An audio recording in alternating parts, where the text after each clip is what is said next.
B काम my child. तुम इस तरह रोएगा तो आंट सिंथिया की आत्मा को तकलीफ पहुंचेगा। Don't cry, don't cry. Okay dad, अगर ऐसी बात है तो आई विल नॉट क्राई। और वैसे भी मेरा हस्बैंड मारियो ने आंटी को जीती जी क्या कम तंग किया होगा। बेटे, मारियो तुम्हारे साथ नहीं आया? उस बेशरम को क्या पता कि फैमिली का कीमत क्या होता है। नशे की हालत में पड़ा होगा किसी रोड पर।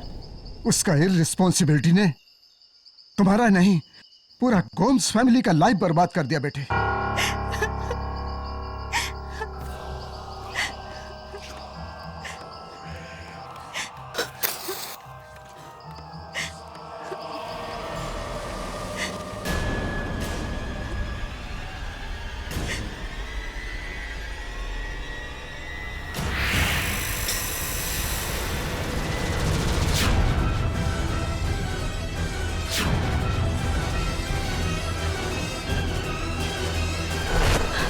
डैड, सी आंटी का फ्यूनरल तो 2 दिन पहले हुआ था ना। और ये टॉमस्टोन भी नया है। इस पे इतना बड़ा क्रैक, इस पे इतना बड़ा क्रैक कैसे आया?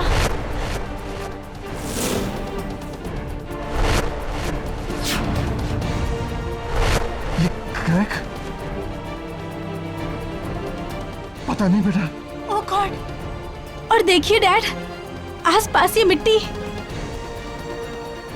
डैड, ऐसा लग रहा है कि जैसे इसे किसी ने खोदा हो। What are you saying, Flavia? ये सिंथिया का कब्र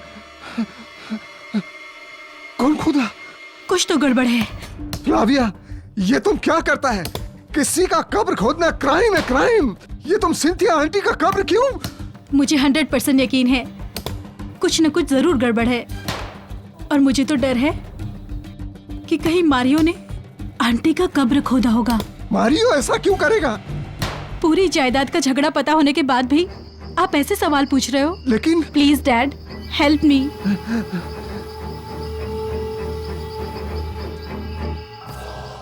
खोलिए उसे।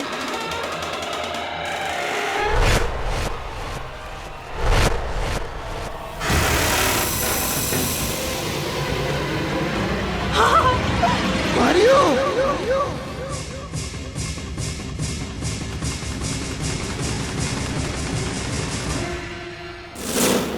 डियर आंट सिंथिया, आपको आपकी ये नीज एमिली बहुत मिस करेगी।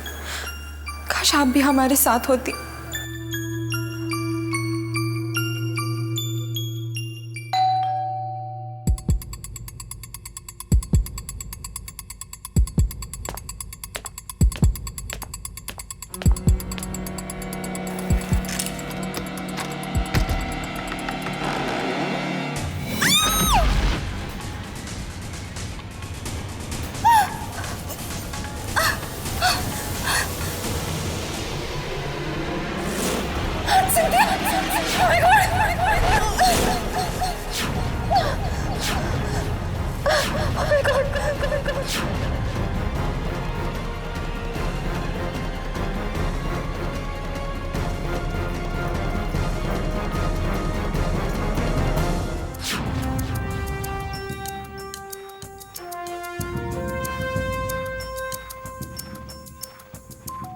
अजीब, बहुत अजीब। किसने मारा इसे इसका गला घोंटकर?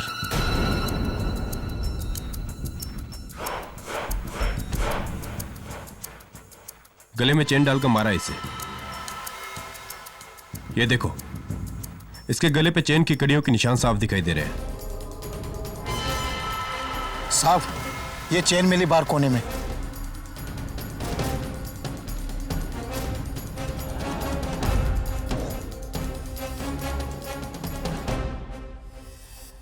हंड्रेड 100% इसी चेन से गला घोटा गया इसका।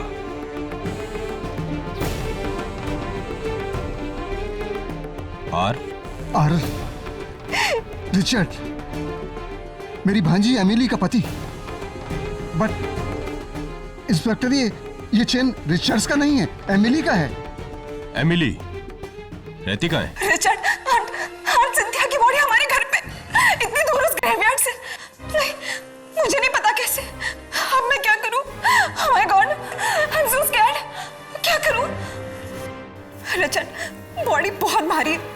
उसे नहीं उठा सकती। तुम कब पहुंच रहे हो घर? जल्दी आओ वरना पुलिस। ओह माय गॉड, दरवाजा खुला है।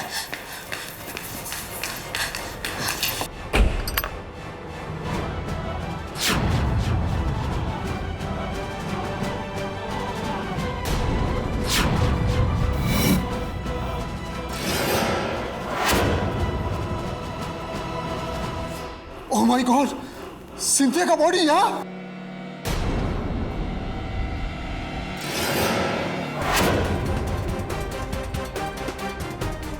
मुझे कुछ नहीं पता, मैंने कुछ नहीं किया। ये सब मारियो की चाल है। उसी ने मुझे फंसाया है। मारियो मर चुका है। What? और उसे तुमने मारा है। You are under arrest Mrs Emily Francis. नहीं, मैंने कुछ नहीं किया। मैंने किसी को नहीं मारा। ये सब झूठ है। चलो। नहीं, मैंने कुछ नहीं किया। छोड़ दो मुझे। नहीं।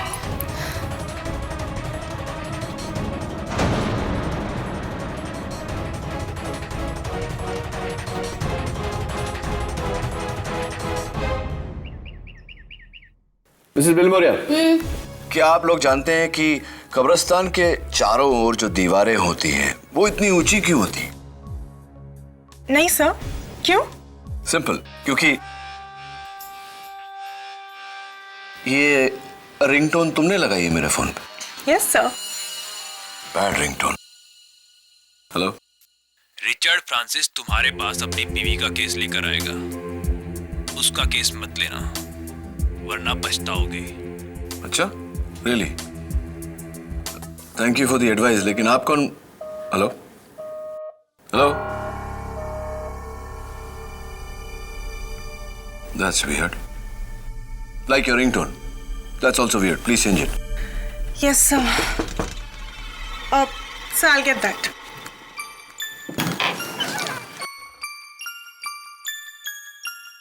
एडवोकेट केडी पाठक, रिचर्ड फ्रांसिस। आपको कैसे पता? मेरे जासूस चारों ओर फैले हुए हैं। Just joking. बताइए मिस्टर फ्रांसिस, आपका कौन सा केस है जो मुझे नहीं लेना चाहिए? रिचर्ड, मुझे बहुत डर लग रहा है। मुझे इस लॉकअप में अकेले मत छोड़ो। यहाँ आसपास सारे खूनी हैं, लेकिन मैंने किसी को नहीं मारा। किसी को नहीं मारा मैंने। किसी का खून नहीं किया। किसी को नहीं मारा मैंने।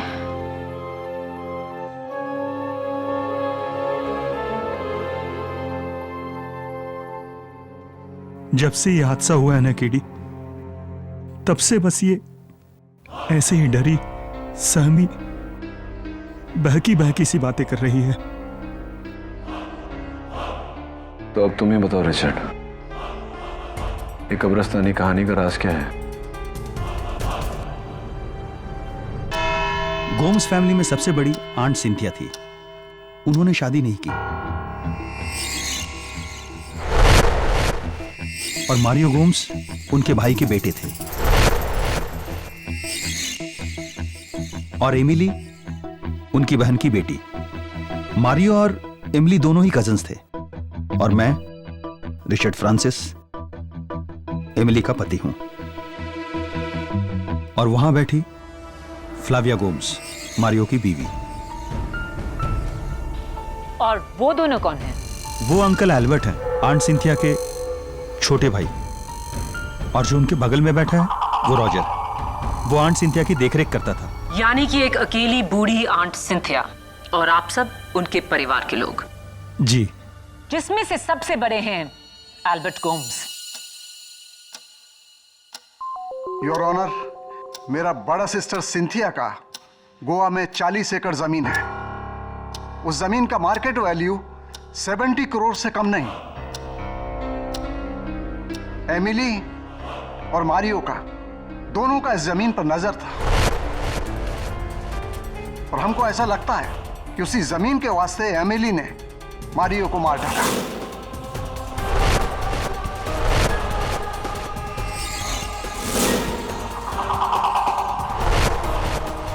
मेरा भी यही शक है योर ऑनर।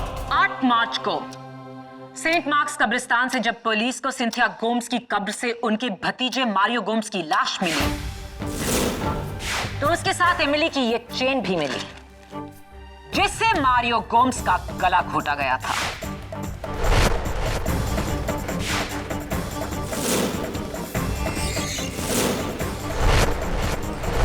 जाहिर है पुलिस उसके बाद एमिली के घर पहुंची, जहां से शॉकिंगली उन्हें सिंथिया गोम्स की लाश बरामद हुई।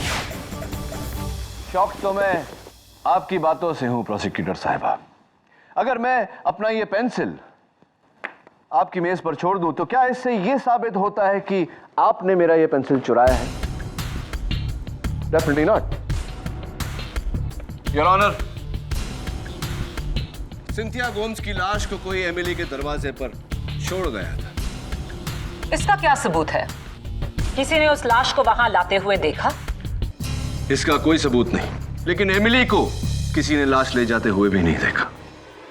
लेकिन छुपाते हुए देखा inspector Dave, mister Albert Gomes और फ्लाविया गोम्स ने। और सिर्फ जुर्म को छुपाया जाता है। ये जुर्म एमिली ने किया क्योंकि उसके जूतों के निशान कब्रिस्तान में मिले।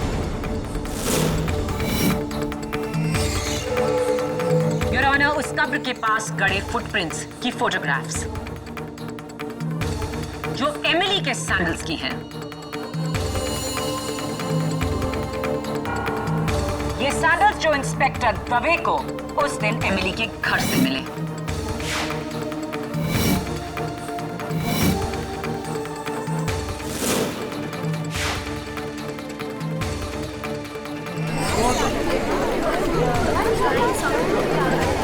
Order, order. और इन सैंडल्स पर जो मिट्टी है उसी कब्रिस्तान की है। ये तो क्लियर सबूत है कि एमिली वहां गई थी।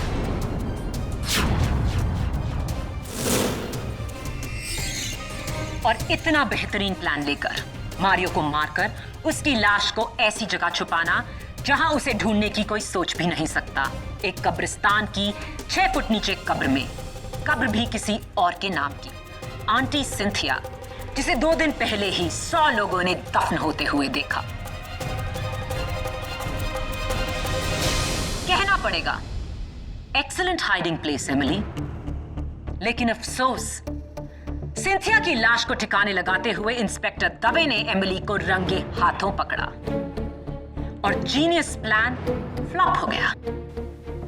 योर ऑनर, मुझे प्रोसिक्यूटर साहिबा को याद दिलाने की कोई जरूरत नहीं कि हर मर्डर का एक मोटिव होता है, कत्ल की वजह।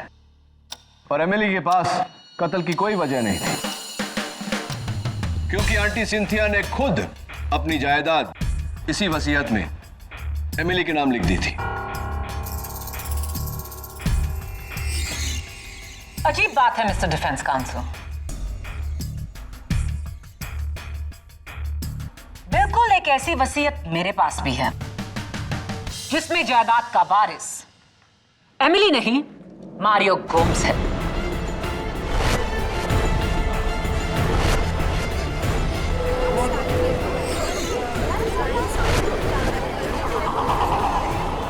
Order, order. योर ऑनर, एक जायदाद के 2 दावेदार, कजिन्स मारियो और एमिली। इसीलिए एमिली ने मारियो की जान ली, ताकि मारियो की मौत के बाद सारी जायदाद एमिली फ्रांसिस के नाम हो।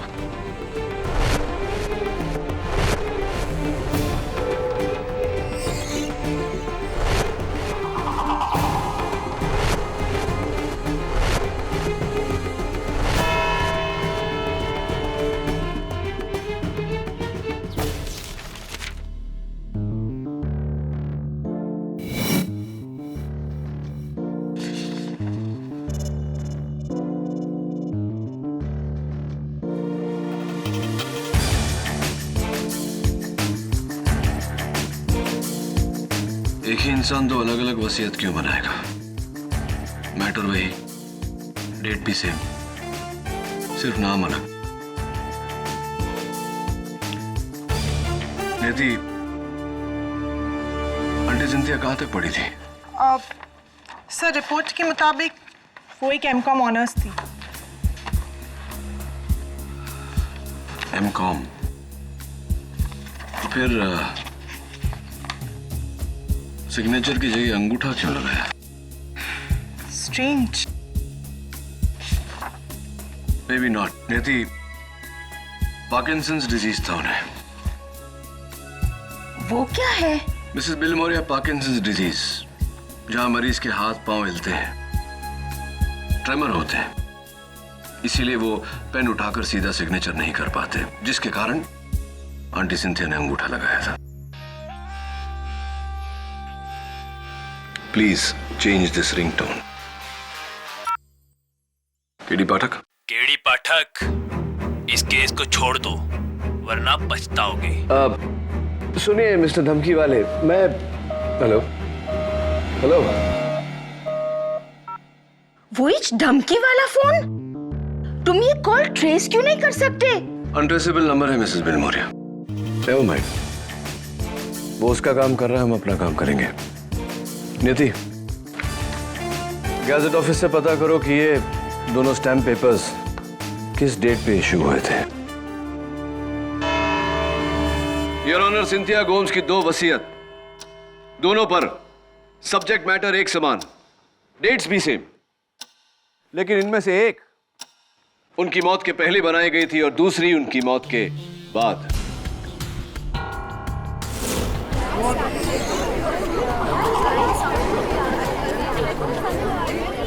Order order. केडी, ये तुम कैसे कह सकते हो? योर ऑनर, गवर्नमेंट रेगुलेशंस के मुताबिक जब भी कोई स्टैम्प पेपर इशू किया जाता है तो रजिस्टर में उसका डेट ऑफ इशू दर्ज किया जाता है। एमिली गोम्स के नाम जो वसीयत है उसका स्टैम्प पेपर 9 महीने पहले इशू किया गया था, लेकिन मारियो गोम्स के नाम जो वसीयत है उसका स्टैम्प पेपर सिंथिया गोम्स के मौत के 2 दिन बाद इशू किया गया है।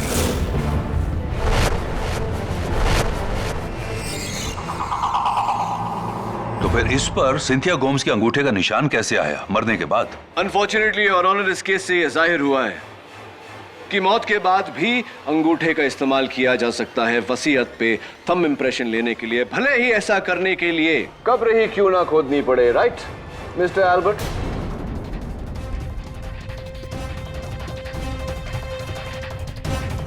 मिस्टर एल्बर्ट, ये कब्र खोदने का शवल आपका ही है या नहीं? इज इट योर्स और नॉट? जी, ये शवल मेरा ही है, लेकिन 2 महीने पहले रॉजर ने मुझसे बोरो किया था। योर ऑनर, मैं रॉजर को कटघरे में बुलाने की इजाजत चाहता हूं। इजाजत। मिस्टर रॉजर परेरा, ये आपके हाथ को क्या हुआ? वो पिछले संडे मैं मोटरसाइकिल से गिर गया था तो फ्रैक्चर हो गया। फ्रैक्चर हो गया है? How painful, how sad. Anyway Roger, 10 साल तुमने आंटी सिंथिया की सेवा की। बड़े दुख की बात है कि उसके बावजूद उनकी जायदाद में से तुम्हारे नाम कुछ भी नहीं। वांदा नहीं साहब, मैडम सिंथिया ने मुझे बेटे की तरह रखा था। उन्होंने कभी मुझे नौकर समझा ही नहीं, और यही मेरे लिए काफी है। मुझे पैसे में कोई इंटरेस्ट नहीं है साहब। वाह, क्या बात है, व्हाट अ नोबल थॉट। अगर दुनिया में हर इंसान तुम्हारी तरह होता तो दुनिया कितनी सुंदर होती, सोचो। वैसे पता नहीं कि तुम्हें पता है या नहीं, लेकिन एमिली के बाद 70 करोड़ की जायदाद के मालिक तुम।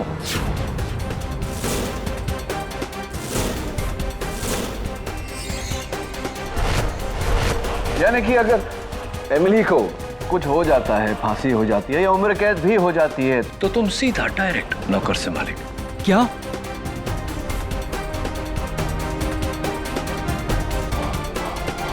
सिलेविया मैडम ने तो मुझसे झूठ बोला। उसने कहा कि मेरा नाम जायदाद में कहीं है ही नहीं। Really?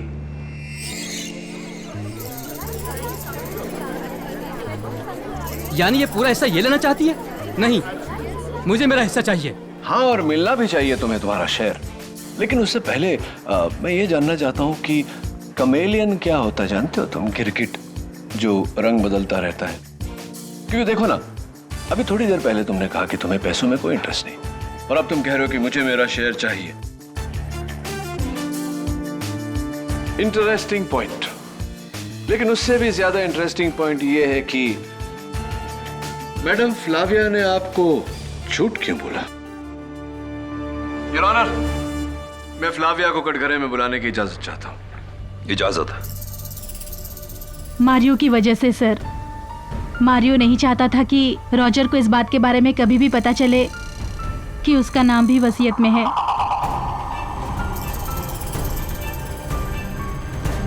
मारियो ने मुझे धमकी दी थी कि ये बात मैं उसे कभी ना बताऊं। पति ने पत्नी को धमकी दी।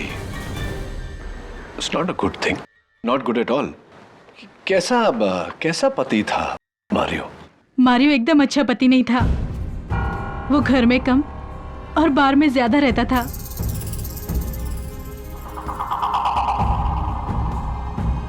उसकी शराब पीने की गंदी आदत और उस पर सी अय्याशियां। मेरा लाइफ तो उसने एकदम जहन्नुम बना दिया था सर। शायद इसीलिए तुमने सोचा कि उसे जहन्नुम पहुंचा दो, है ना? Objection your honour. Sustained. Sorry your honour. Sorry Flavia, तुम्हारा दिल दुखाने का मतलब नहीं था मेरा। एनीवे, अगला सवाल।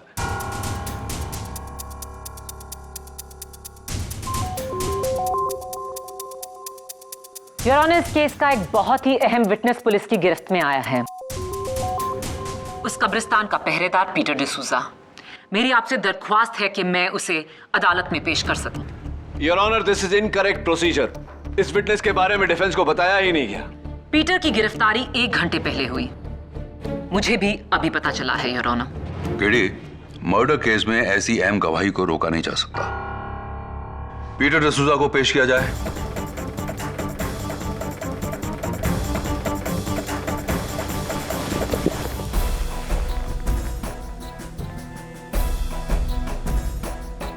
हमको माफी दे दो जज साहब, हमसे बहुत बड़ा मिस्टेक हुआ।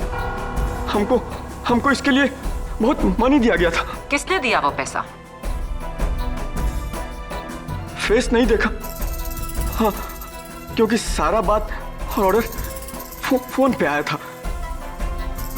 हाँ, मगर वो एक आदमी था, उसकी वजह से मैंने ये सब कुछ किया। उसका नाम रिचर्ड था साहब। नहीं, मैंने किसी को फोन नहीं किया।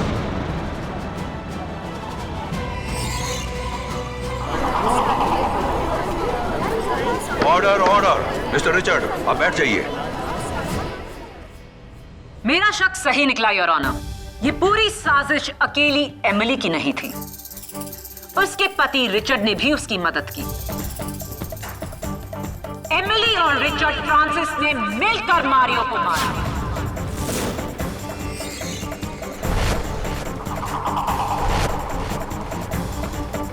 Your honour, may I approach the bench? You may. Your honour, इस नए विटनेस, नए सबूत की रोशनी में मुझे थोड़ा वक्त चाहिए। लेकिन पीटर डिसूजा की गवाही के बाद तुम्हारा केस और भी कमजोर हो गया। योर ऑनर, पीटर ने सिर्फ उसकी आवाज सुनी है, चेहरा नहीं देखा। मुझे पूरा यकीन है कि कोई तो है जो इस केस को गुमराह करने की कोशिश कर रहा है। वही शख्स मुझे भी धमकियां दे रहा है और ये बात मैं साबित कर सकता हूं कोर्ट में। Your honour, please take more time.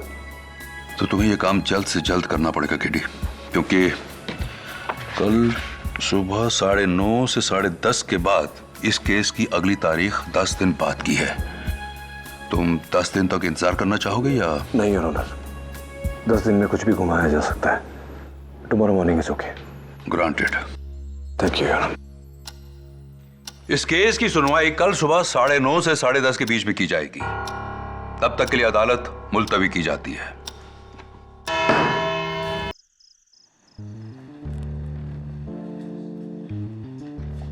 Albert, Roger, Flavia, Richard, ये चारों अभी भी शक के दायरे में। इन चारों में से कोई भी हो सकता है या फिर कोई और।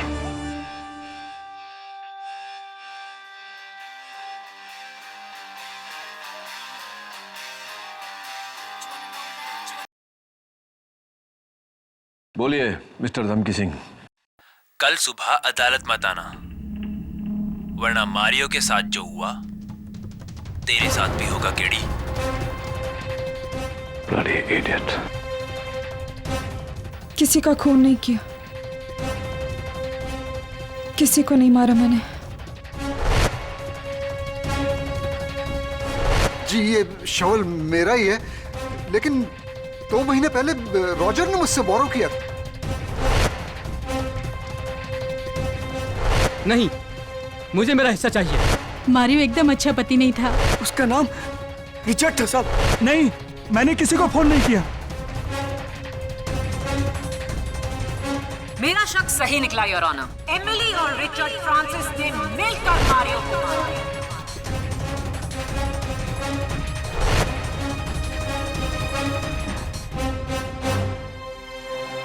सुबह के 4 बज गए नियति। चलो तुम्हें घर छोड़ देता हूँ। सर लेकिन आप? मुझे जाना है अभी St Mark's graveyard.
Good bye KD.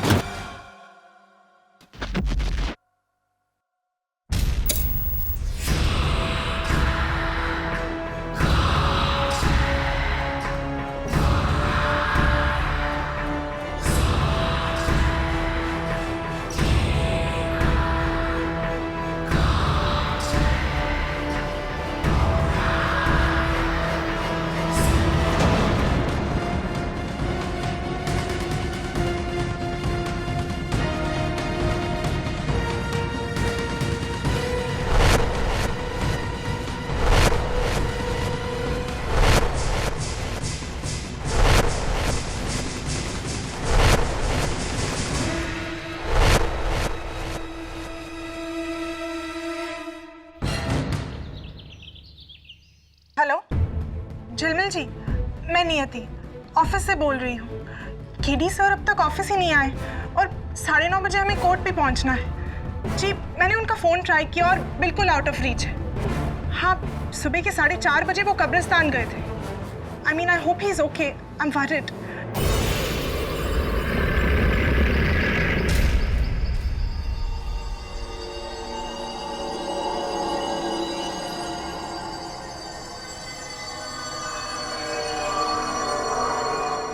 गीली मिट्टी की खुशबू। Oh my God, this is not good, Mr. K.D. Pathak. Not good at all. Is anybody there?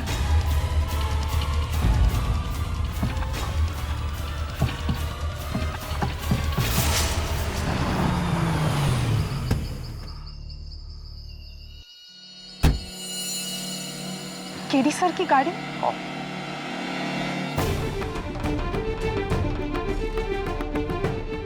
Calm down, K.D. Easy. Panic मत करो। पैनिक करोगे तो सांसें तेज चलेगी, ऑक्सीजन खत्म हो जाएगा। Easy. You can do it. Okay. Let's think about this. Next step. Cell phone. Right.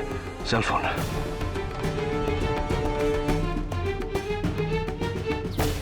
जरूर सर अंदर हो गए। केडे, केडे, केडे। झिलमिल जी, यहाँ नहीं, कब्रिस्तान के अंदर। अरे नियति, एक जिंदा आदमी कब्रिस्तान में क्या करेगा? कहीं बाहर होगा। केडी! ठीक है, मैं अंदर जा रही हूँ। नियति, मेरी लड़की मरवाएगी यार। KD sir! Sir! Sir!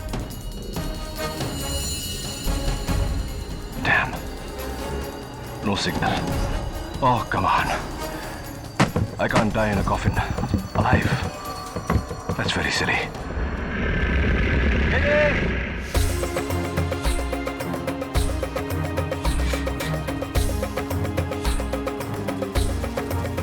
Signal भी नहीं है। इसलिए तो सर का फोन आउट ऑफ रीच आ रहा था। केडी! KD sir!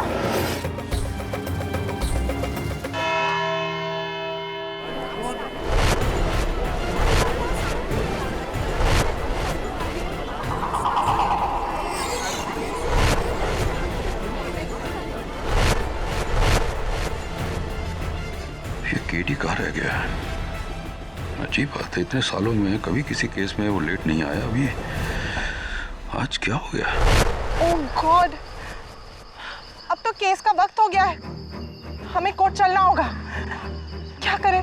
तो मैं तब से यही तो कह रहा हूँ ना नियति, चलो। नियति का टेक्नो रिंग ट्यून बजाता हूँ, शायद कोई सुन ले।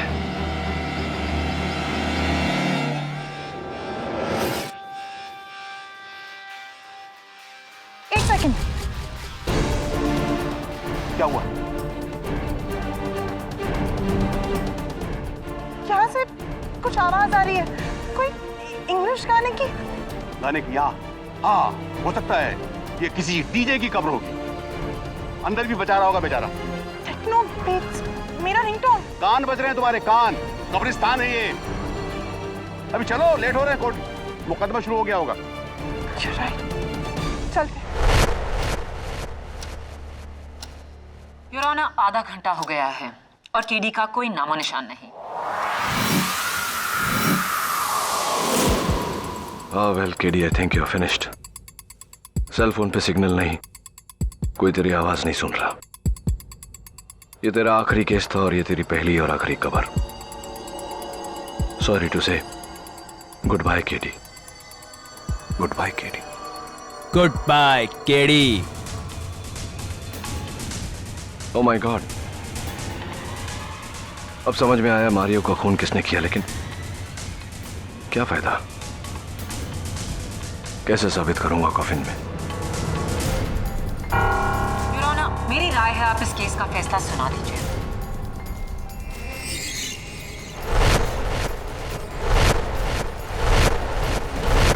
नहीं माया, मैंने केडी को 1 घंटे की मोहलत दी थी। अभी भी आधा घंटा बाकी है। Let us wait. KD, you can't die so easily. इतनी आसानी से नहीं मर सकते तुम। सोचो, सोचो कैसे बाहर निकलोगे। कार कीज, गाड़ी की चाबी, गाड़ी का सिक्योरिटी लॉक, शायद कोई देख ले। रेडियो सेंसर्स दीवारों से पास होते हैं।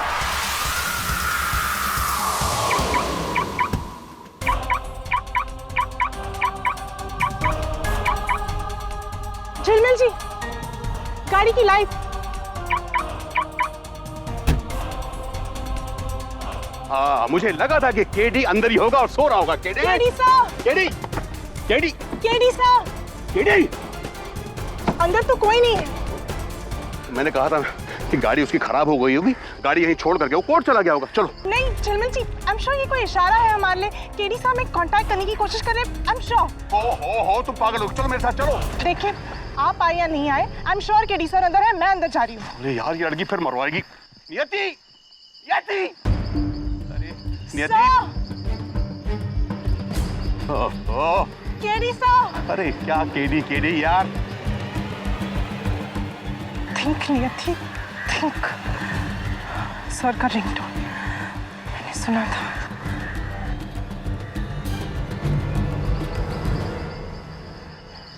इस कबर में।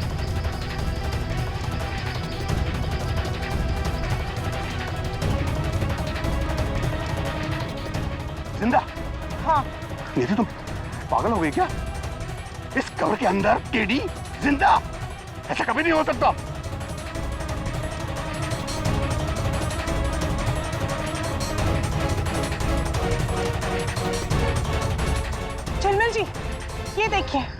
यहाँ की तारीख है 1991, यानी कि 20 साल पुरानी। और यहाँ की मिट्टी देखकर ऐसा लगता है जैसे किसी ने अभी इसमें डाली हो। एक minute, I am very sorry नियति। क्या हुआ? नहीं, मुझे लगा था कि कुछ तुम्हें, लेकिन नहीं, इंटेलिजेंट, फैंटास्टिक। क्या तुमने ढूंढ निकाला। एकदम इस कब्र की मिट्टी ताजा है, ऐसा लगता है कि अभी अभी ये कब्र को दफनाया गया है। झिलमिल जी, हमें ये खोदना होगा अभी इसी वक्त। मैं नहीं खोदूंगा कब्र। लेकिन आप ही तो। नहीं, मैं कब्र को हाथ नहीं लगा सकता। मैं अच्छा ठीक है, आप किसी की मदद तो ले सकते हैं ना।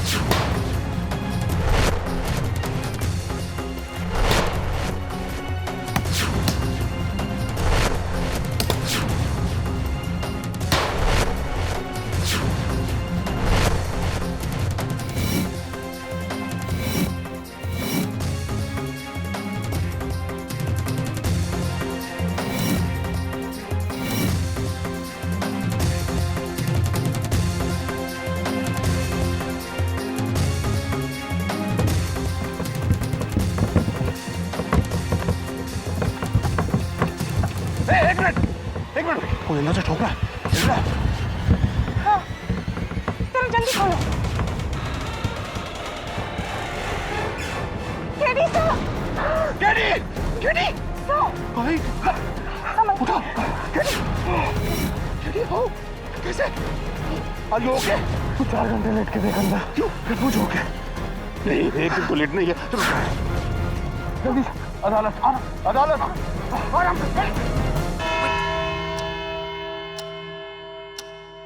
With due respect, Your Honor, KD का ये कोर्ट हियरिंग मिस करना साफ कहता है कि उसके पास अपनी क्लाइंट की बेगुनाही का कोई सबूत नहीं।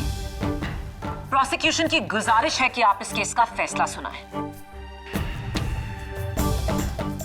ठीक है।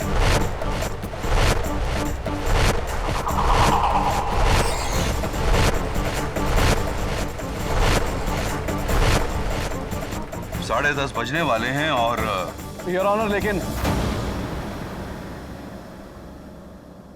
अभी तक 10:30 बजे नहीं।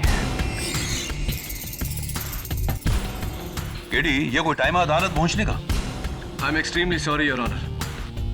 Have you forgotten the decorum of the court? तुम्हारा ड्रेस कोड का है? मैं अदालत का वक्त जाया नहीं करना चाहता था, इसलिए इसी तरह आना पड़ा। What has happened to you? ये तुम्हारी ये हालत कैसे हुई है? दरअसल बात यह है कि अब तक मैं उसी कब्रिस्तान में 2 गज जमीन के नीचे गाड़ा गया था। क्या?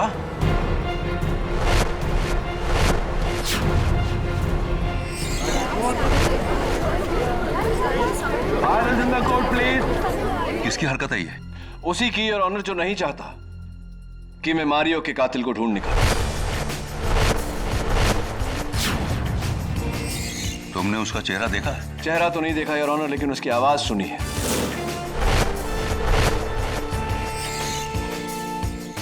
कौन है? योर ऑनर, जब से ये केस शुरू हुआ है मुझे फोन पे धमकियां आ रही हैं। और आज कब्रिस्तान में जब मैंने वो आवाज सुनी, गुड बाय केडी, तो वही आवाज थी, लेकिन एक फर्क, उसमें एक टोन था जैसे कि फोन पर हमें सुनाई देती। यानी? इसका मतलब योर ऑनर कि कोई वॉइस चेंजर या वॉइस डिस्टॉर्टर से बात कर रहा है। एक ऐसी मशीन जो पतली आवाज को मोटी बनाती है। योर ऑनर, इस केस से जुड़े सभी लोगों में 2 ही लोग हैं जिनकी आवाज पतली है, एमिली और फ्लाविया। और चूंकि एमिली जेल में थी, जाहिर सी बात है कि यह आवाज फ्लाविया की है।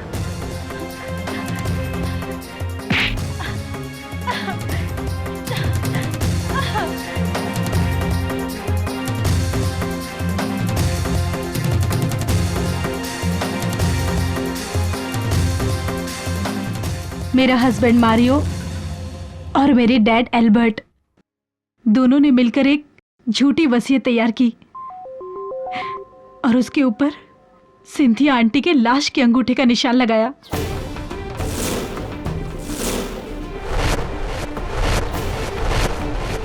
मारियो ऑस्ट्रेलिया सेटल होना चाहता था, पर मेरे साथ नहीं, उसकी गर्लफ्रेंड के साथ, वो भी मुझे धोखा देकर। इससे पहले कि वो मुझे धोखा देता, मैंने उसे धोखा दे दिया, उसकी जान लेकर।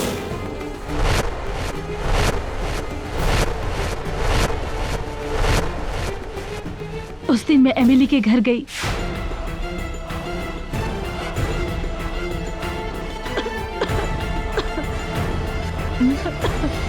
मैं अभी पानी लाती हूँ।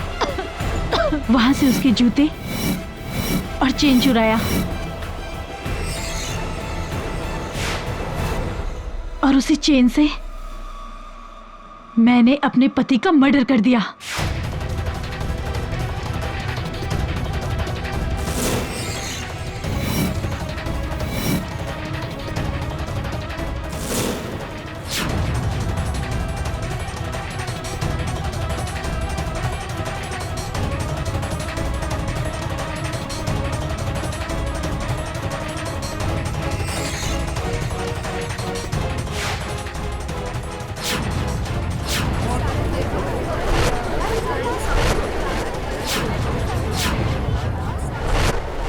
राइट।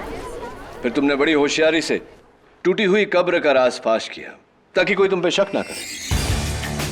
फिर बड़ी चालाकी से एमिली के घर गई और उसके चुराए हुए जूते तुमने वहीं रख दिए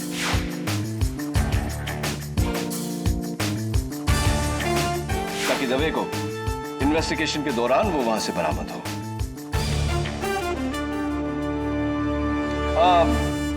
बस एक आखिरी चीज, वो जो आप आवाज बदलने के लिए जो बॉक्स यूज करती है वो जरा आपके बैग में ही होगा, चेक करिए जरा।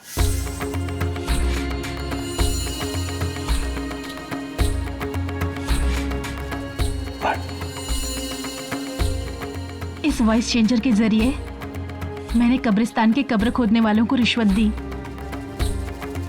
और उन्होंने मेरे ही कहने पर मारियो की लाश वहीं पर दफन कर दी और आंटी सिंथिया की लाश एमिली के घर छोड़ दी।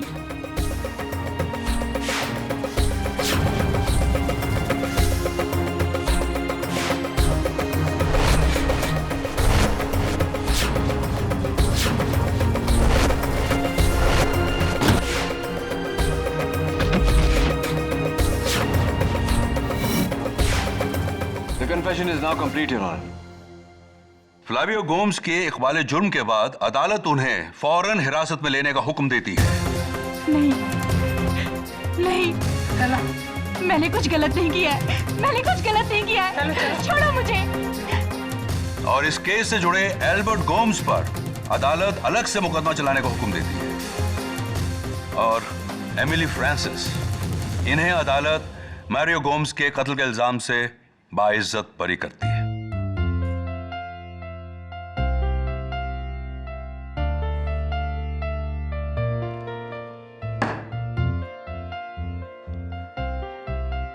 लगता है तुम मेरा पीछा कब्र में जाने के बाद भी नहीं छोड़ोगे केडी। पन इंटेंडेड और unintended.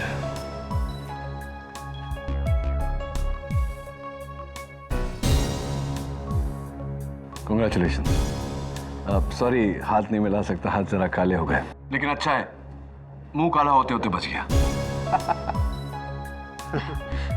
Thank you so much. All the best to both of you. Well done sir, graveyard mystery solved. अब उस ग्रेवयार्ड रिडल का भी जवाब दे दीजिए ना प्लीज। नियति, पहले मुझे बहुत फनी लगता था, लेकिन खुद कब्र में जाने के बाद I don't find it funny anymore. Sir please, मुझे जानना है, आई एम वेरी क्यूरियस। जानो जरा। सर नहीं, प्लीज बताइए ना, क्यों कब्रिस्तान के चारों ओर ऐसी ऊंची ऊंची दीवारें होती हैं? Why? Okay, if you insist. कब्रिस्तान के चारों ओर ऊंची दीवारें होती है क्योंकि लोग अंदर घुसने को मरते हैं। See, I told you it's not funny anymore. Am I right or am I right?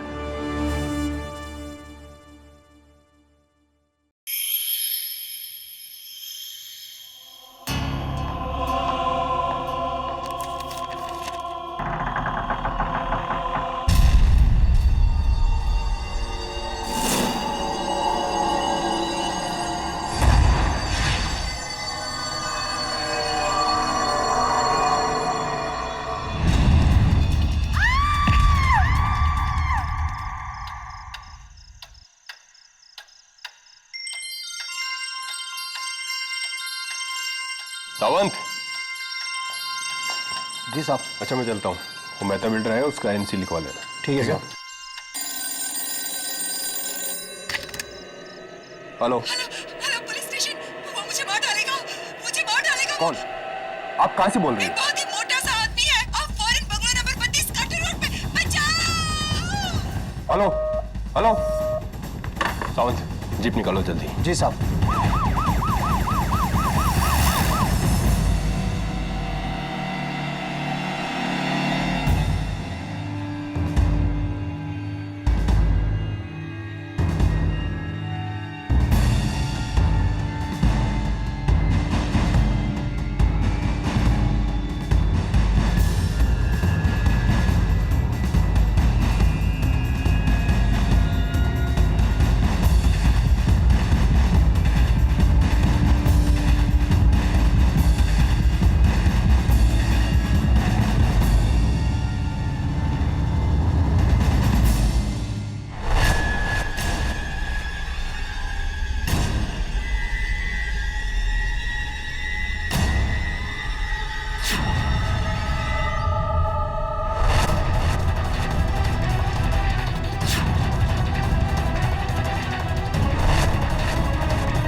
कुछ चल रहा है। Hands up! कोई चालाकी नहीं। सब मैंने कुछ नहीं किया सब सब मैं तो पड़ोस में रहता हूँ। मैं एक एस्टेट एजेंट हूँ, दिनेश पटेल। सब मैंने अपनी खिड़की से उसको देखा इधर और भाग के आया इधर। किसे देखा? खून को। खूनी? एक मोटा आदमी था, बहुत मोटा आदमी था साहब। मोटा आदमी? कौन हो सकता है? His Royal Highness prince Rudy Singh Dhanaura. Kunwar साहब की यह तस्वीर 2 साल पुरानी है, जब उनका वजन 250 किलो था।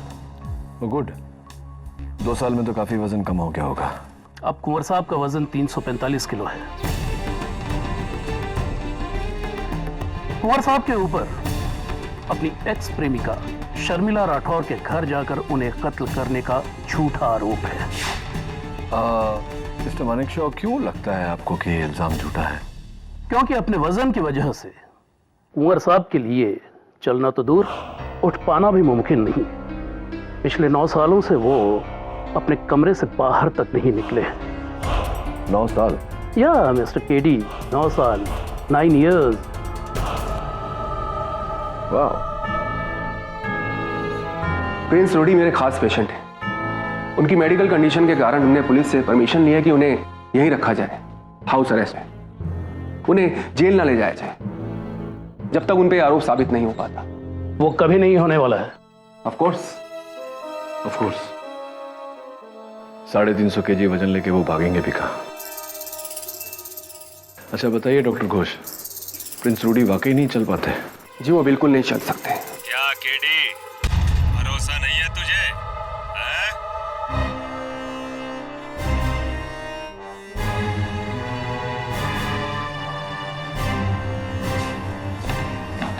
और कुंवर जी को आप प्लीज नाम से नहीं बुलाएंगे, आप उन्हें हिज हाइनेस प्रिंस या कुंवर जी कहेंगे।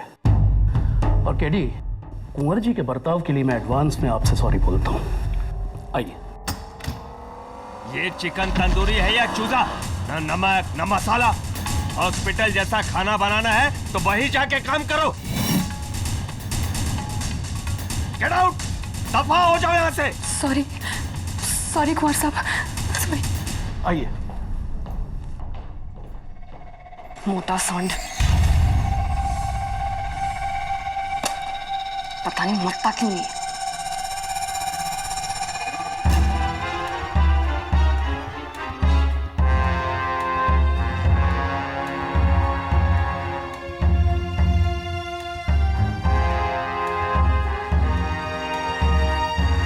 एडवोकेट केडी पाठक, पधारिए महाराज।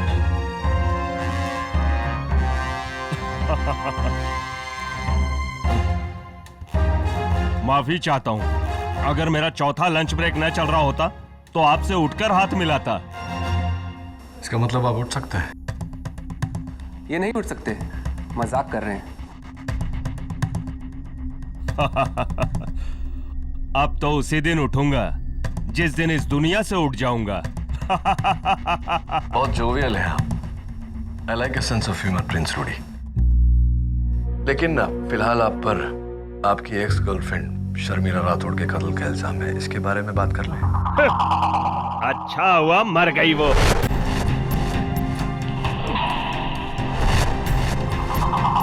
ग्यारह साल पहले मैं उसके प्यार में पागल था, लेकिन उसने मुझसे कहा कि अगर मैं मोटे से पतला हो जाऊं तो मुझसे शादी करेगी।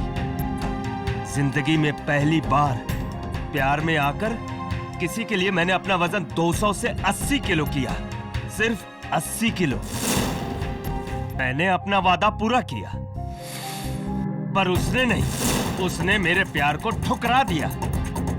उस ठुकराए हुए प्यार के गम में मैंने खाना शुरू किया, बस खाता गया और आज मेरी ये हालत हो गई, सब उस डायन की वजह से।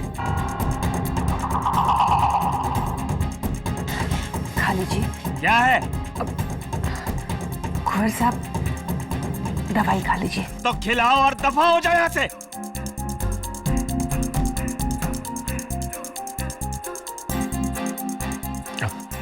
डॉक्टर घोष, मतलब प्रिंस रूडी जरा सा भी नहीं उठ सकते। अभी 350 किलो उठाया है आपने? नहीं मिस्टर मालिक शाह, कभी कोशिश भी नहीं की।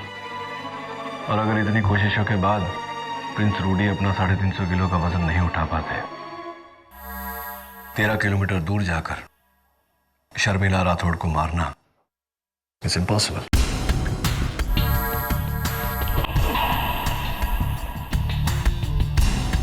I think we have a good case, Rudy. Sorry, Prince Rudy.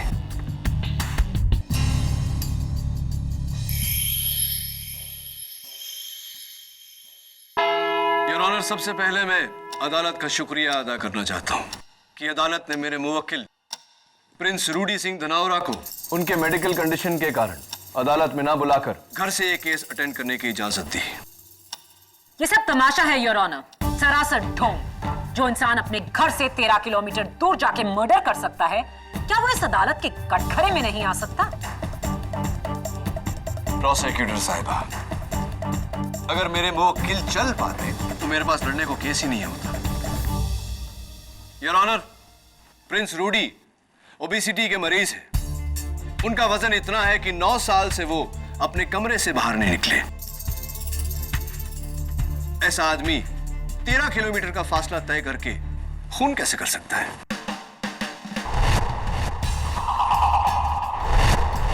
आपके एक सवाल के आगे मेरे 10 सवाल हैं, जिनमें से कुछ का जवाब देंगे इंस्पेक्टर दवे। योर ऑनर, 15 मार्च की रात करीब 1:30 बजे जब मैं पुलिस स्टेशन से निकल रहा था तो शर्मिला राठौड़ जी का मुझे फोन आया। हेलो हेलो पुलिस स्टेशन, वो मुझे मार डालेगा, मुझे मार डालेगा वो। कौन? आप कहां से बोल रही हैं? एक बहुत ही मोटा सा आदमी है, आप foreign bungalow number 32 cutter road पे। बचाओ। Hello hello. उन्होंने साफ कहा था एक बहुत मोटा आदमी। जी बिल्कुल साफ।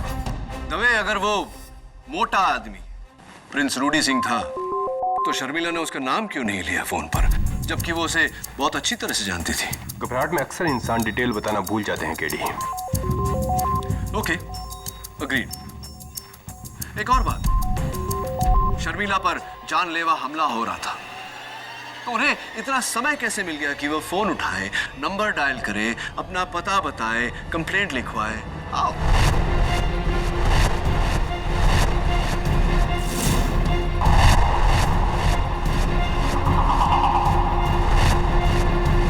ये मत भूलो केडी कि वो एक बहुत ही मोटा आदमी था।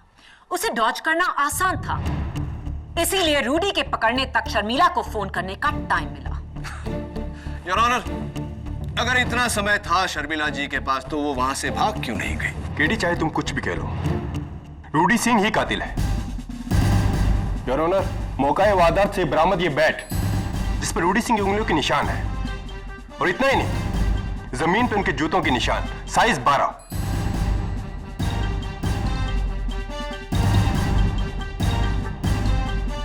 थैंक यू इंस्पेक्टर दवे, आपकी ये गवाही प्रोसिक्यूशन के बहुत काम आएगी। योर ऑनर, मेरा अगला गवाह जो इस केस के स्टार विटनेस हैं, जिन्होंने खूनी को अपनी आंखों से देखा, शर्मिला राठौड़ के घर के सामने वाले घर में रहने वाले state agent Dinesh Patel. Sir, रात के 1:30 बजे थे, मैं सो रहा था। मेरे बेडरूम के सामने ही शर्मिला जी की खिड़की है। अचानक मैंने शर्मिला जी की चीख सुनी और फिर फायर अलार्म की आवाज, और उठकर मैंने खिड़की से देखा तो सर मुझे लगा कुछ ना कुछ गड़बड़ है। मैं वहां पहुंचा और वहां देखा पूरा सामान बिखरा हुआ था और कुछ ही दूरी पर जमीन पर शर्मिला जी की लाश पड़ी थी।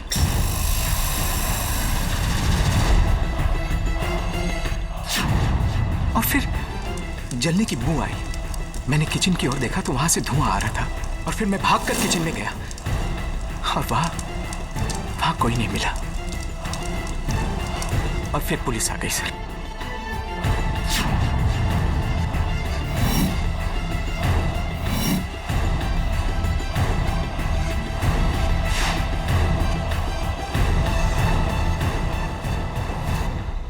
इस पूरी अदालत में उस साइज का इंसान है कोई?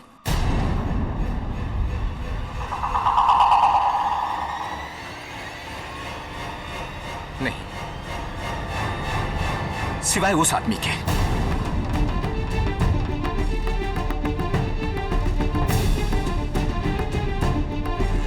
मैंने उसी को देखा सीलिंग पे लगे फायर अलार्म को बंद करते हुए। झूठा।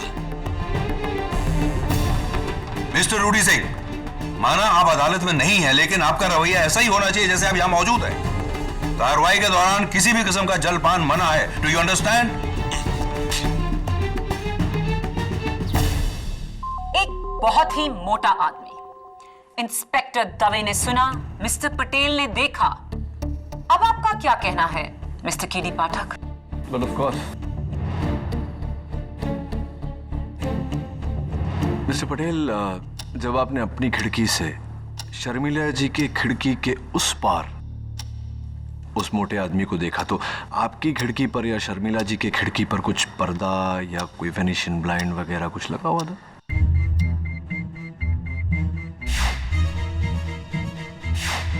जी हाँ सर, शर्मिला जी की खिड़की पर एक पर्दा था।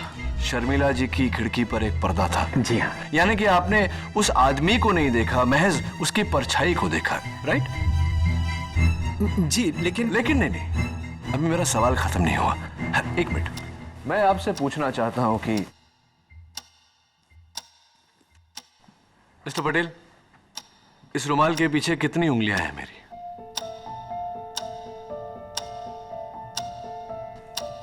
तीन सर। 3 उंगलियां हैं? जी सर। Are you sure? जी हाँ।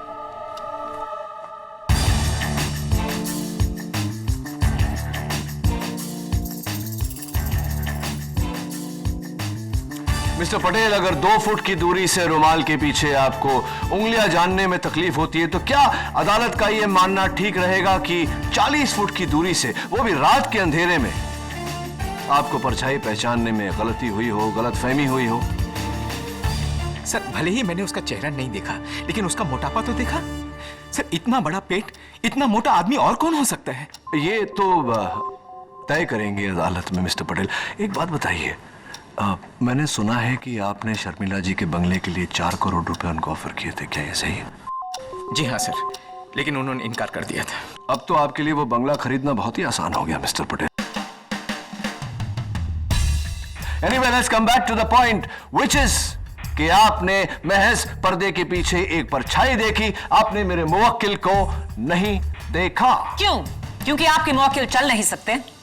Exactly your honour. आइए इस फैक्ट के बारे में उन्हीं के स्टाफ से पूछते हैं।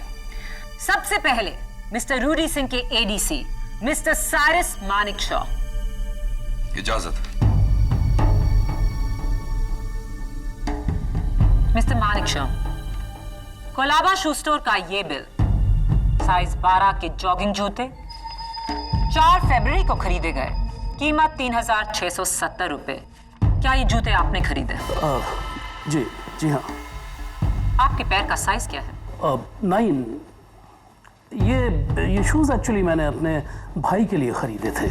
उसके पैर का साइज 12 है। तो ये खून आपके भाई ने किया मिस्टर मानिक शॉ, क्योंकि इन जूतों के निशान शर्मिला के घर पर मिले।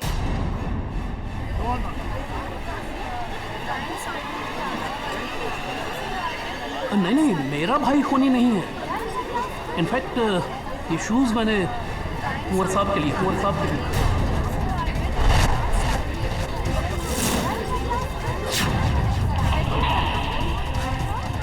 ऑर्डर। जो इंसान 9 साल से चलना तो दूर अपने कमरे से बाहर तक नहीं निकला, उसके लिए जॉगिंग शूज, और उस कमरे में कोई ट्रेडमिल भी नहीं। पता नहीं, कुंवर साहब ने मंगाए और मैं ले आया। थैंक यू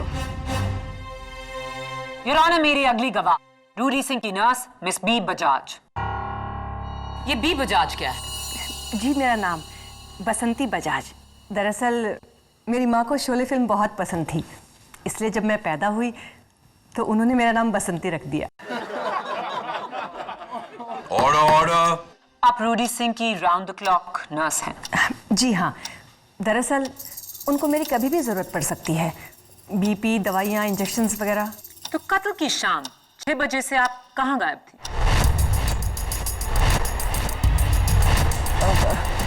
वो सर ने मुझे छुट्टी दी थी, इसलिए मैं हाफ डे लेके चली गई थी। उन्होंने आपको छुट्टी दी? सर को कहीं बाहर काम था।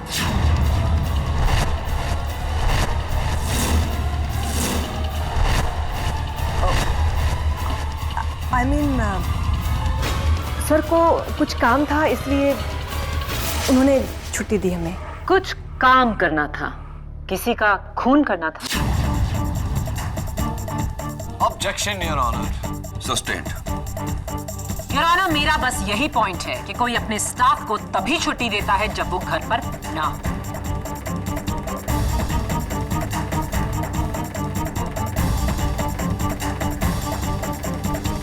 Thank you Basanti ji.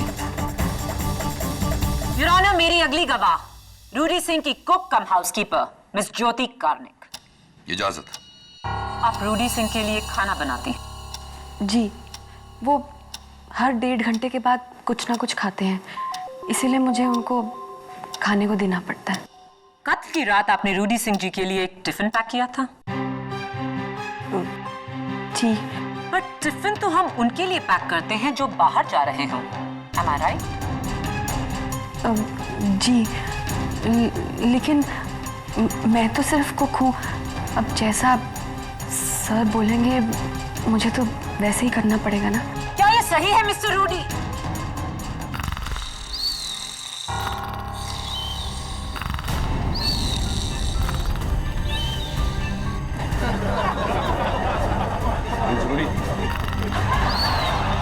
Order. Prince Rudy.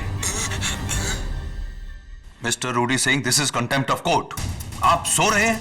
Your honour, उनकी तरफ से मैं माफी चाहता हूं। योर ऑनर, रूडी सिंह के तीनों स्टाफ मेंबर्स की गवाही से जाहिर है कि वो एक बहुत बड़ा सच छुपा रहे हैं, और वो सच ये है कि रूडी सिंह चल सकते हैं।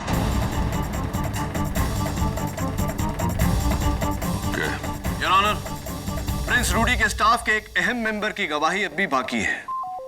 मैं प्रिंस रूडी के personal physician doctor Shubhankar Ghosh को कटघरे में बुलाने की इजाजत चाहता हूं। इजाजत। डॉक्टर घोष, आप प्रिंस रूडी सिंह जी के पर्सनल फिजिशियन हैं। अदालत को बताइए कि क्या वो चल सकते हैं या नहीं। जी नहीं, रूडी सिंह जी बिल्कुल नहीं चल सकते।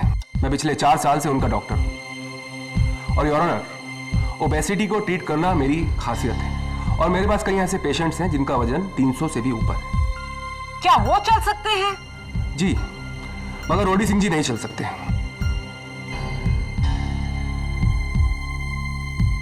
योर ऑनर, एक स्पेशलिस्ट डॉक्टर के स्टेटमेंट को झुटलाने वाले हम कौन होते हैं? और डॉक्टर घोष ने अभी अभी कहा कि प्रिंस रूडी जैसे कई भारी भरकम ओवरवेट पेशेंट्स इनके पास हैं। जाहिर सी बात है योर ऑनर कि दुनिया में ऐसे और भी लोग होंगे। वो कातिल रूडी सिंह ही था और ये है उसका सबूत।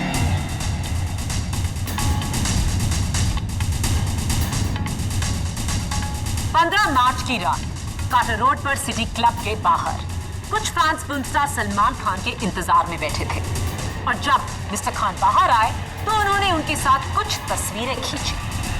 शर्मिला का घर उस क्लब के बिल्कुल सामने है और 1:15 पर ली गई ये तस्वीर काफी दिलचस्प है और ये है उसका जूम इन वर्जन, जहां बैकग्राउंड में रूडी सिंह ट्रैक पैंट्स पहने साफ नजर आ रहे हैं।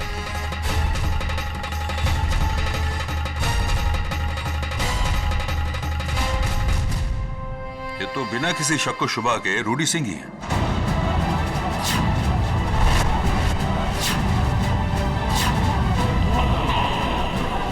Silence please, silence in the court. Prince Rudy Singh Dhanaura, अब भी आप कहेंगे कि आप चल नहीं सकते? एक और झूठ बोला तो उसका अंजाम बहुत बुरा होगा। मैं चल सकता हूँ।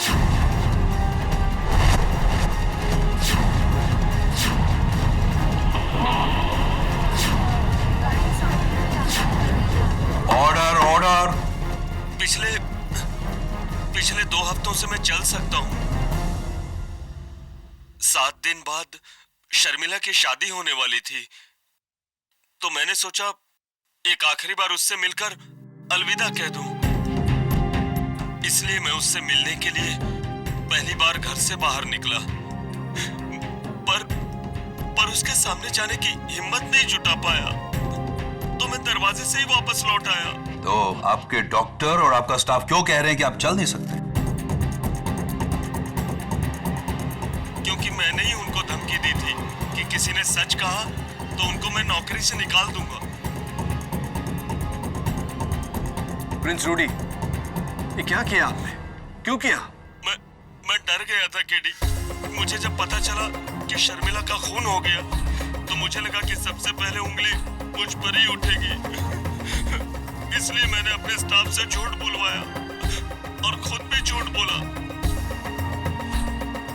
पर केडी, शर्मिला को मैंने नहीं मारा। मैं तो आज भी उससे प्यार करता हूँ।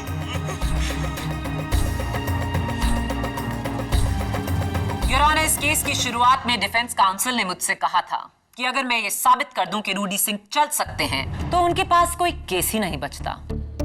अब अदालत क्या कहे?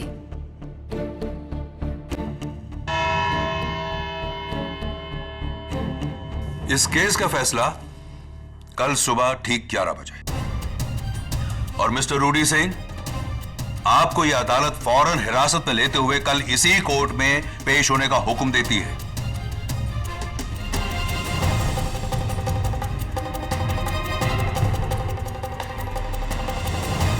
लगता है वो दिन आ गया कि तुम्हारी पहली हार का दिन। KD Pathak will finally lose a case.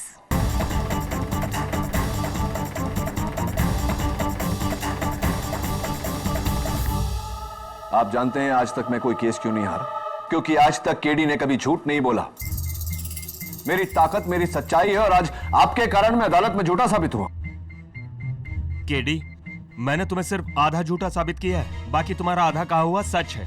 ये खून मैंने नहीं किया। और ये भी अदालत में झूठा साबित हो गया तो बैट पर आपकी उंगलियों के निशान, मौकाए वारदात पर आपके जूतों के निशान, कत्ल के समय शर्मिला के घर के बाहर आपकी तस्वीर, और बचा क्या है? अगर तुम्हें मेरी बातों में भरोसा नहीं है ना तो तुम मेरा केस छोड़कर जा सकते हो। मैं दूसरा लॉयर रख लूंगा। ओह शट अप प्रिंस रूडी। 2 बातें। पहली बात, आपका गुनाह इस हद तक साबित हो चुका है कि कोई लॉयर आपके केस को हाथ नहीं लगाएगा। दूसरी बात, केडी ने आज तक लिया हुआ केस कभी अधूरा नहीं छोड़ा। अब हार हो या जीत, अदालत में सच साबित होके रहेगा।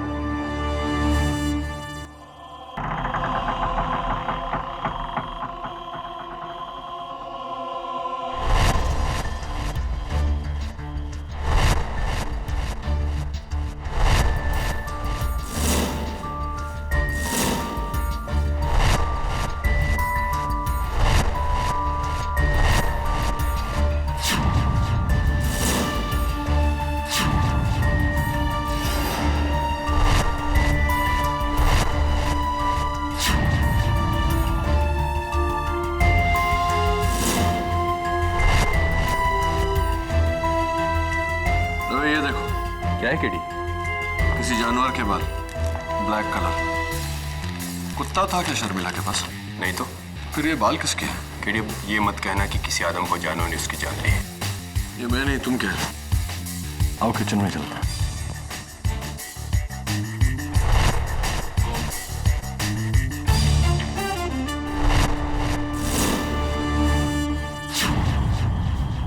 दवाई ये वही चूल्हा है जिस पर शर्मिला उस रात खाना बना रही थी? हाँ, हमने आके से बंद किया वरना आग लग जाती।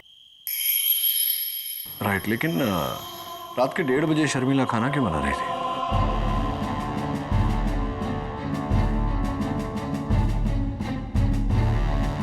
फ्रिज में तो खाना भरा पड़ा है।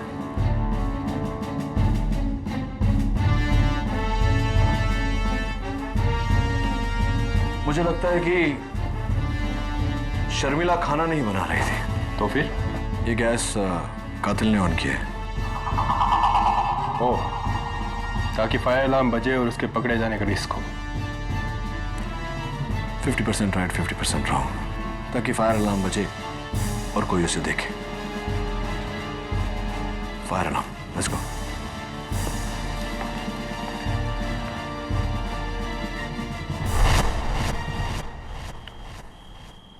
दवे, ये वही फायर अलार्म है ना जिसे ऑफ करते वक्त मिस्टर पटेल ने उस खिड़की में से कातिल को देखा था? हाँ।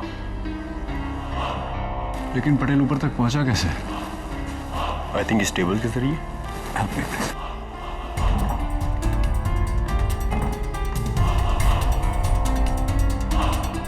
क्या लगता है तुम्हें 6 फीट 4?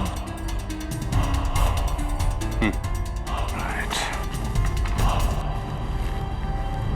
मिसेस बिलीमोरिया, हाय। कल सुबह तक मुझे शर्मिला राठौड़ और इस केस से जुड़े हर विटनेस पे सारी डिटेल्स चाहिए। Thank you, so sweet of you. तभी केस क्लोज करने का समय आ गया।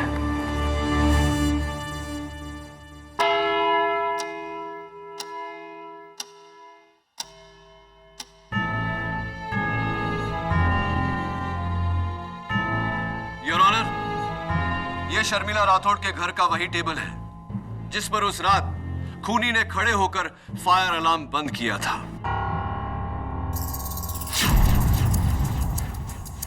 मेरी बात से इंस्पेक्टर दवे भी सहमत होंगे। यस। प्रिंस रूडी, आपका मौजूदा वजन, करंट वेट कितना है? 345 kilo. 345, 345 KGs, your honour. Dave, तुम्हारा? 80 किलोज। हवलदार साहब, आपका? 75 किलो। 75 केजीज और 80 KGs, total 155 KGs, your honour. Dave जरा यहाँ आना। हवलदार साहब, आप भी आइए। मैं चाहता हूं कि आप दोनों इस मेज पर खड़े हो जाएं।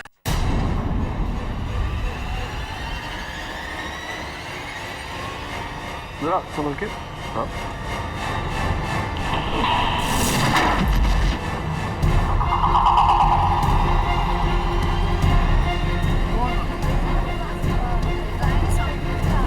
उठो तो। लगी तो नहीं? Thank you. योर ऑनर, यही था मेरा सवाल। यह टेबल जो 155 किलो उठाते हुए टूट गई, इसका 350 किलो उठाना नामुमकिन है। यह तभी के तभी टूट जाती। तो फिर ये टूटी कैसे नहीं? क्योंकि योर ऑनर कत्ल की रात पर जो आदमी इस टेबल पर खड़ा हुआ था वो मोटा जरूर था, लेकिन भारी नहीं।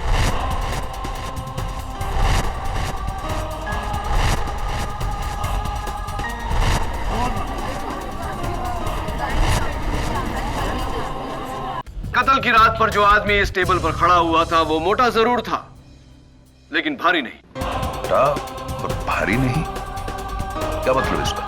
इसका मतलब प्रिंस रूडी की cook cum housekeeper miss Karnik बताएंगी।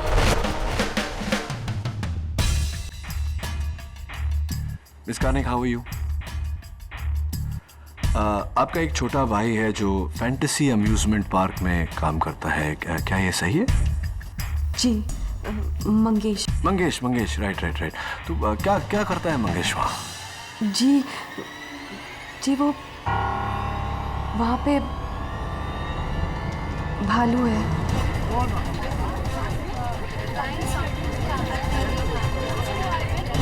Quiet, please. भालू है मंगेश, भालू है। I mean वो वहाँ का मैस्कॉट है, टॉमी टेडी। How sweet.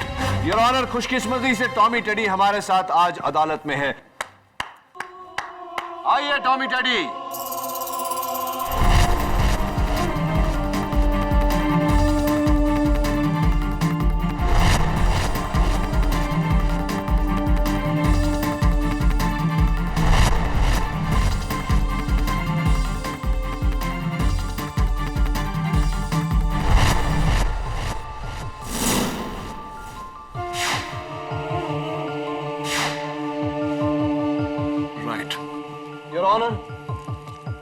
इस पोशाक के कुछ रेशे मुझे शर्मिला जी के घर से बरामद हुए। इसका मतलब टॉमी टेडी वहीं थे उस रात।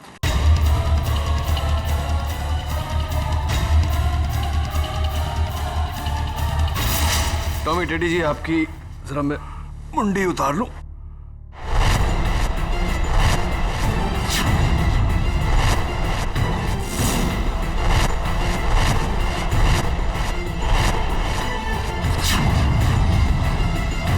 मंगेश, तुम?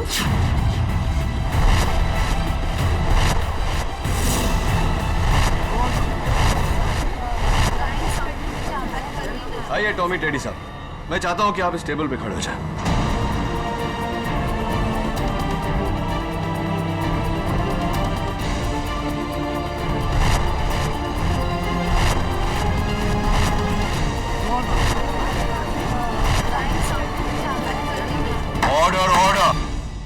योर ऑनर, अगर मैं इसके सामने पर्दा लगा दूं तो 40 फुट की दूरी से किसी को भी ये गलतफहमी होगी कि पर्दे के पीछे कोई बहुत मोटा आदमी खड़ा हुआ है, ठीक उसी तरह जिस तरह मिस्टर पटेल को हुई थी। Mister Patel, am I right or am I right?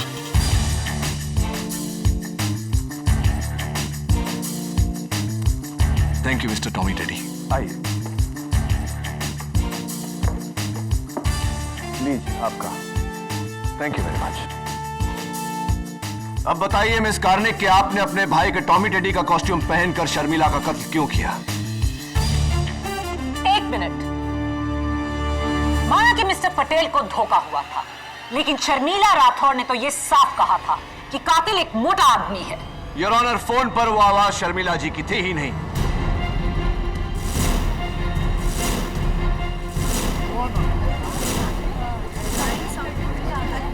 Order.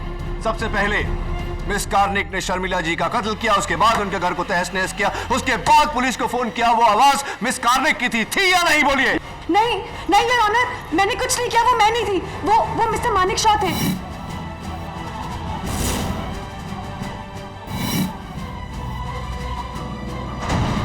ये उनका ही काम है, क्योंकि कत्ल से पहले उन्होंने ही वो सूट बोरो किया था टॉमी टेडी का।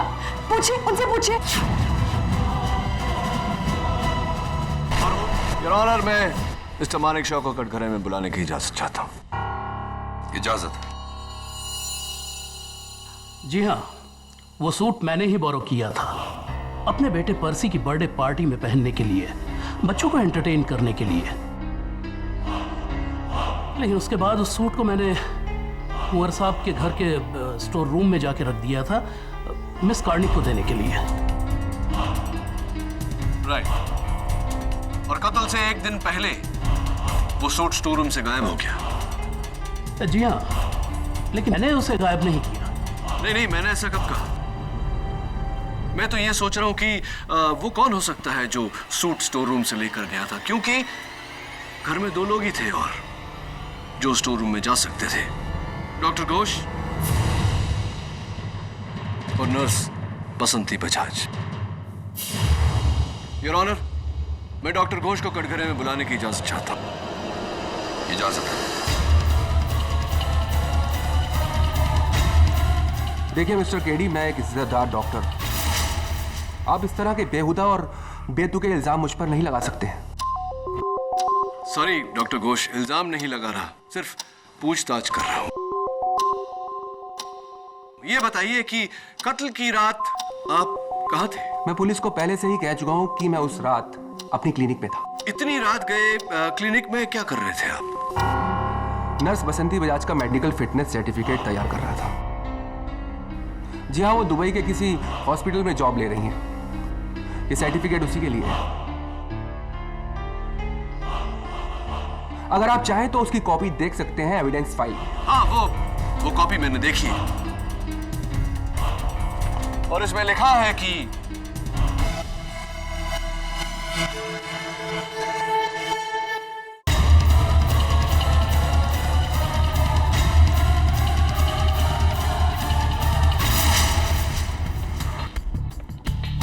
आप बैठिए डॉक्टर घोष। योर ऑनर, मैं नर्स बजाज को कटघरे में बुलाने की इजाजत चाहता हूं। इजाजत।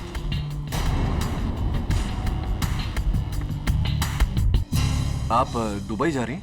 जी हाँ, दरअसल मैं रूडी साहब की बदतमीजियों से तंग आ चुकी हूँ।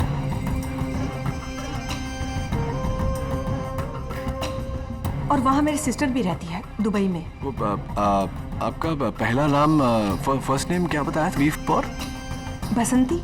हाँ, बसंती राइट। पिछली बार आपने बताया था कि शोले फिल्म के उस किरदार से आपकी माताजी ने प्रभावित होकर आपका नाम बसंती रखा था, राइट?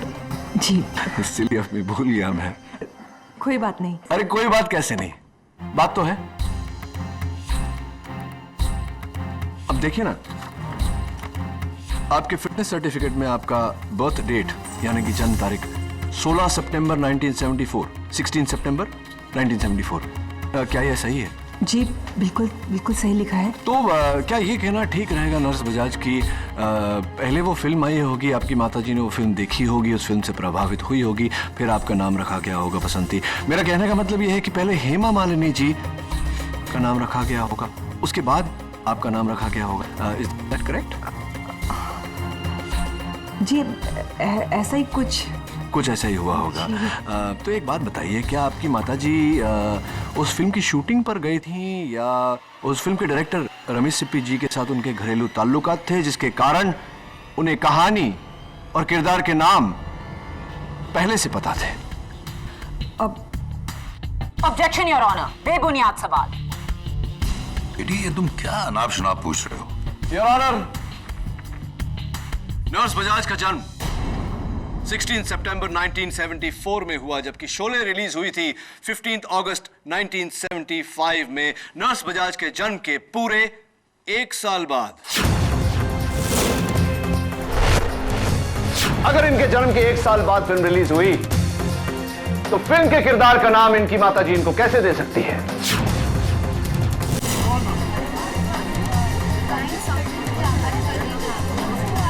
ऑर्डर।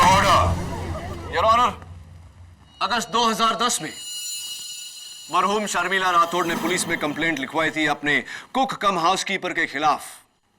नूरी झा, इल्जाम 20 लाख रुपए के ज्वेलरी की चोरी।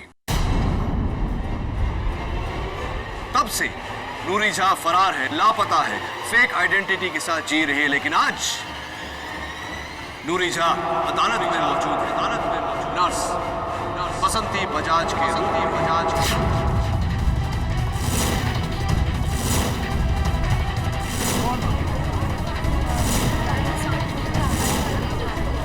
बोलिए नर्स बजाज, आपने झूठ क्यों बोला कि आपका नाम बसंती है जबकि आपका नाम नूरी झा है या नहीं? कोई शंका नहीं कि आपका नाम बसंती बजाज नहीं नूरी शाह है और आप ही ने कत्ल किया है शर्मिला राठौर का। बोलिए, आपने कत्ल किया है या नहीं? जी हाँ, जी हाँ। मैं ही नूरी शाह हूँ, मैं ही।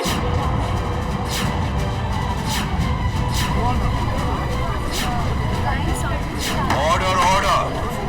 जज साहब, मैं रूडी साहब की नर्स बनके उसके साथ अपना नया जीवन शुरू कर रही थी। अचानक मुझे पता चलता है कि रूडी साहब और शर्मिला मैडम का पुराना रिश्ता है, और मुझे ये भी डर था कि कहीं शर्मिला मैडम मेरी असलियत ना बता दे। मैंने शर्मिला मैडम की शादी के एक हफ्ता पहले उन्हें मारने का प्लान किया। मैंने रूडी साहब की उंगलियों के निशान एक एक्सरसाइज बैंड पे लिए।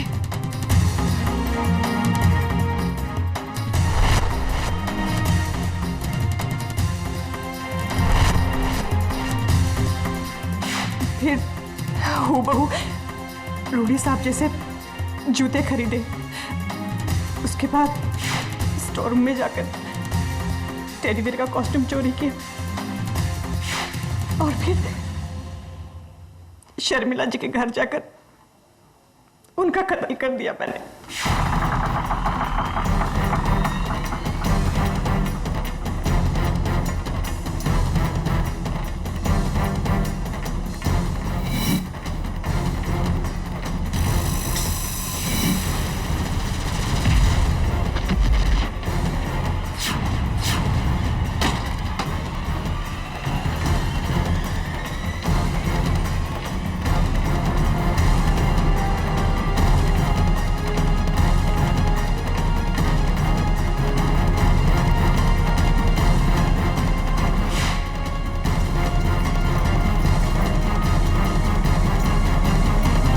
शर्मिला जी का कत्ल करने के बाद आपने जाकर गैस जलाया ताकि धुएं से फायर अलार्म बजे। आप टेबल पर चढ़ी, फायर अलार्म बंद किया ताकि लोगों को यह वहम हो कि कत्ल किसी बहुत ही मोटे आदमी ने किया है, मेरे मुवक्किल रूडी सिंह ने, जबकि कत्ल आपने किया था। जी हाँ, ये कत्ल मैंने ही किया।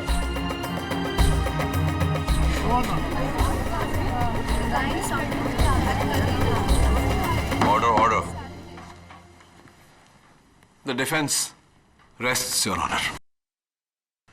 नूरी झा उर्फ बसंती बजाज के इकबाल जुर्म के बाद यह अदालत इन्हें हिरासत में लेने का हुक्म देती है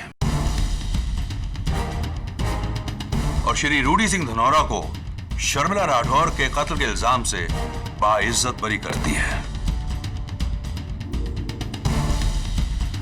the case is closed. Prosecutor साहब, सो क्लोज येट सो फार, लेकिन कहना पड़ेगा इस बार थोड़ा डरा दिया था आपने मुझे। अभी तो सिर्फ डराया है केडी, हराया नहीं। वो दिन भी जल्द आएगा। Congratulations, Prince Rudy. प्रिंस नहीं, only Rudy. How sweet. Okay, I think it's okay. KD और रूडी क्या टीम है। आखिर हम जंग जीत गए। रूडी, ये जंग तो हम जीत गए, लेकिन अभी तुम्हारी एक जंग बाकी है, तुम्हारे इस मोटापे के साथ। 10 साल पहले जब तुम्हें प्यार हुआ था, एक नई जिंदगी के लिए तुमने वजन घटाया था। आज भी तुम्हें नई जिंदगी मिले तो क्यों ना एक बार फिर से मुझसे